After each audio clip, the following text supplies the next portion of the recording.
Do you think that just because you love me, I have to like you? To have love, you need two people. If there were 100 steps in love, then even if you took all 99 steps, it still wouldn't be love if I refused to take the last step for you. Do you understand? Memories of the past stabbed into Zoey's chest like 1,000 needles. It was so painful that it almost suffocated her. The next day, Zoey kept herself busy with work from morning to night. She didn't even take breaks, but spent the whole day measuring, drawing, and sourcing supplies. Zoey did not give herself a single chance to catch her breath the whole day and into the night. She feared if she did and let herself think of Blaine's wedding, her heartbreak would swallow her whole. As she fell in bed that night back at her hotel, Zoey had no idea how she managed to survive her time in Scottsdale. Zoey didn't know anything about his wedding, but from his conversation with Evan last night, she knew it would be a happy and lively wedding. The celebration would probably continue long into the night. He's married.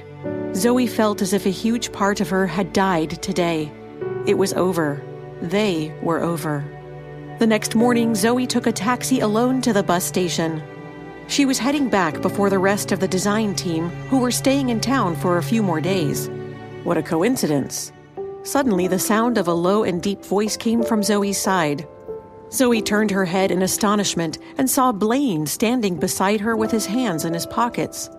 It was unknown whether it was because he was now married or because of something else, but Blaine seemed to be in an exceptionally good mood. His normally cold lips even seemed to carry the hint of a smile. Zoey's mind was in upheaval, and her heart was filled with an obvious sense of unease. She politely smirked and said, "Why are you here?" Blaine raised his eyebrows. "Weekend's over. I'm heading back." Zoey looked at Blaine with a puzzled expression. "I'll drive. Let's go together." As he spoke, Blaine pulled Zoey's suitcase and started walking towards the parking lot. "No need." Zoey hurried to catch up with him. "I haven't had much rest. You can keep me company and make sure I don't fall asleep." Blaine added, "Where's Sophia? Why can't she keep you company? Aren't you going back together?" she asked. She was busy taking care of the aftermath and couldn't leave for a while.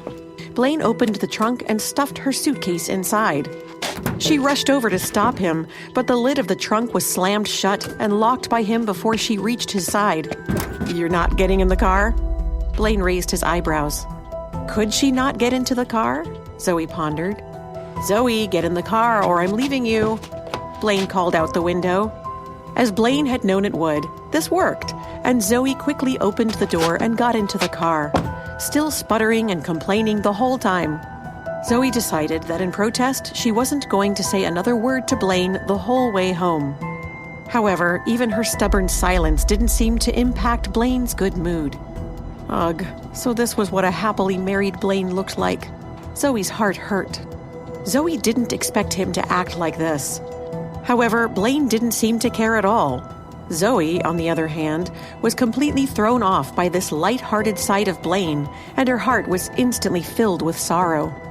When they reached Phoenix, Blaine turned towards the city center and asked, "Where are you headed, Zoey? I have to work, but I'll drop you off first." "I'm going to the hospital, too." Zoey couldn't wait to see her son. The moment the car drove into the hospital parking lot, Blaine got out of the car to help Zoey with her suitcase.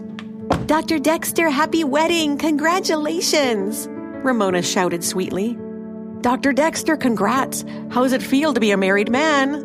Jose smiled ambiguously and hooked his arm over Blaine's shoulder. "Where's your new bride hiding?" He stuck his head out and looked towards the front passenger seat. "Sophia, hurry up and get out of the car. Why are you being shy?" Jose was speechless when he saw Zoey getting out of the car. "Zoey!" Ramona shouted in embarrassment, elbowing Jose in the side to shut his mouth, which was hanging open in shock. Blaine just stood there, happily gloating.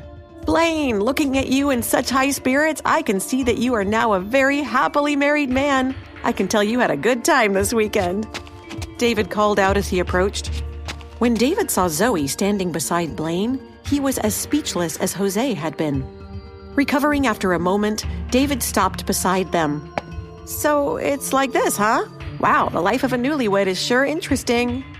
Blaine cocked his mouth in a small smile and asked lightly, If I'm not married, can I still be considered to be living the life of a newlywed? Blaine's words stunned everyone, especially Zoey. All of his coworkers began to bombard Blaine with questions. What do you mean not married? Jose asked, stunned. I'm not married. Blaine answered them with certainty.